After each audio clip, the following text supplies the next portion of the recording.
अरकान ने वोट नहीं दिया पार्टी के कमांड पे और हुकूमत की इमाम पे वोट दिया। इन सब के हवाले से 2-3 वाज़ेह बातें कर दूं।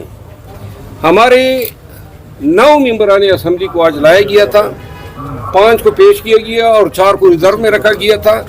कुछ और लोग भी इनके पास रिजर्व में मिले हुए थे और माशाल्लाह ये अखराजात आसिफ अली जरदारी साहब ने किए थे, जो अदायगियाँ की है। कितनी सर? अरब लगभग रेट लगाया इन्होंने और ये ज़मीर ख़रीदे लोगों के।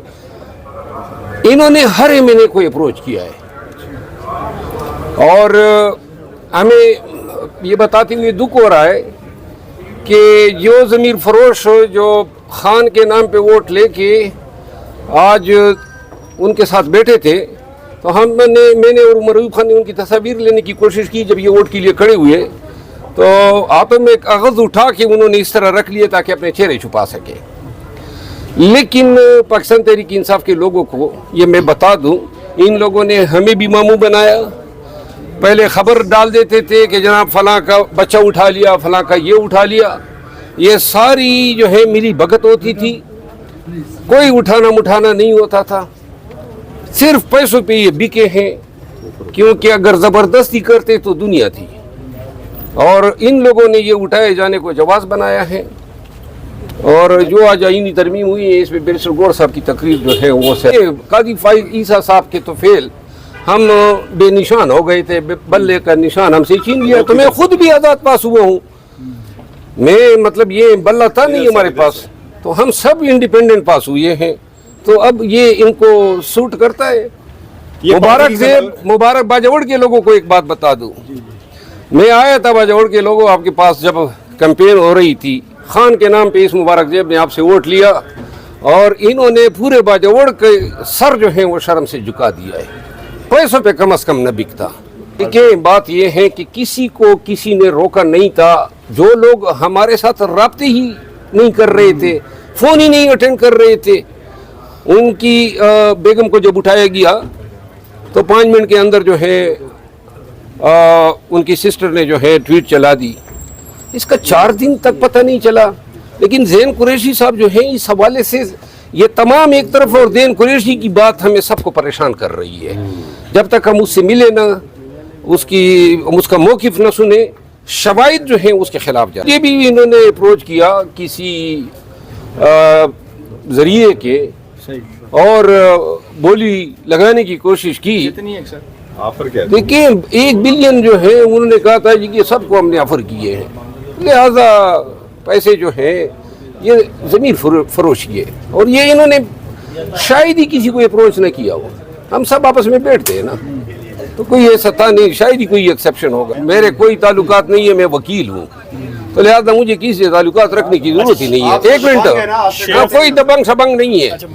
बात सुने, ये लोग जब क़यादत गिरफ्तार थी, इन सब का मैं वकील रहा हूँ, 90% लीडरशिप का। इधर से जो है भाई लोग निकल जाते थे, पीछे मैं दाखिल हो जाता था। तो लिहाजा इन तमाम हथकंडों को से मैं अच्छी तरह वाकिफ़ हूँ। बात मैं बता दूँ, बैरिस्टर गौर साहब की तकरीर की तारीफ़ किए बगैर मैं नहीं रह सकता हूँ।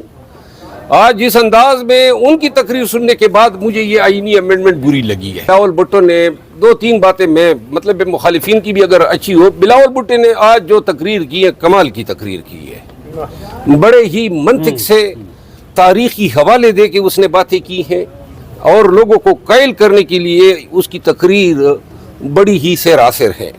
लेकिन बिलावल भुट्टो साहब जो है उसकी जो गुज़िश्ता 2 अयाम में जो स्टेटमेंट आए थे वो बड़े ऑफेंडिंग थे। दूसरी बात ये है कि मौलाना साहब ने जो आज तकरीर की है मैंने बड़े गौर से सुनी।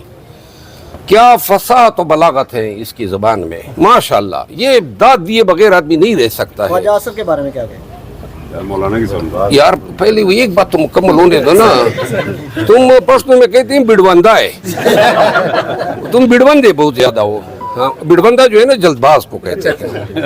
हम सोच रहे थे क्या पता कोई गलत बात है। गलत यार, मैंने कभी किसी को गलत बात कही है? माशाल्लाह। अच्छा कंटिन्यू करें सर। तो ये जो मौलाना साहब ने आज तकरीर की है, बड़ी कमाल की तकरीर की है। असूली इख्तिलाफात अपनी जगह, लेकिन ये जो अमेंडमेंट है ये گرچہ پاکستان تحریک انصاف اصولی طور پہ موقف ہمارا یہ ہے کہ یہ آئینی عدالت بنا کے انہوں نے سپریم کورٹ کو کمزور کرنے کی کوشش کی ہے، اور بقیہ جو تھی ملٹری کورٹس والی باتیں، آرٹیکل 8 کی امینڈمنٹ والی باتیں، آرٹیکل 63 کی امینڈمنٹ والی باتیں، وہ بڑی زہریلی ہوتی۔ اوورال جو ہیں جس انداز میں یہ لوگوں کو اغوا کر کے یا خرید کے جو امینڈمنٹ پاس کرانے کی کوشش کی گئی ہے، یہ بڑا ڈسپیکیبل ہے، یہ اس سے ایوان کی بے توقیری ہوئی ہے۔ اور دوسری بات یہ ہے کہ عدلیہ کے خلاف جو آج تقاریر کی ہے، یہ بھی سوٹ، اب خواجہ آصف صاحب نے ایک لفظ استعمال کیا، یہ 8 آنریبل جج صاحبان جو ہیں سپریم کورٹ کی، ان سب کے سامنے ہم پیش ہوتے ہیں، ان کے کیا کوئی سیاسی مقاصد ہو سکتے ہیں؟ منصور علی شاہ جیسا آدمی جو ابیشہ بھائی بک گیا ہے، اس کے کیا مقاصد ہو سکتے ہیں؟ لیکن وہ یہ کہتے ہیں، اور جسٹس عائشہ کی ریمارکس کہ بھئی آپ یہ چھوڑیں کہ پی ٹی آئی کو سیٹیں ملے یا نہ ملے، نون والے اور جے یو آئی والے اور ایم کیو ایم والے یہ بتائیں کہ آپ کو کیوں ملے، کوئی جواب ہے کسی کے پاس؟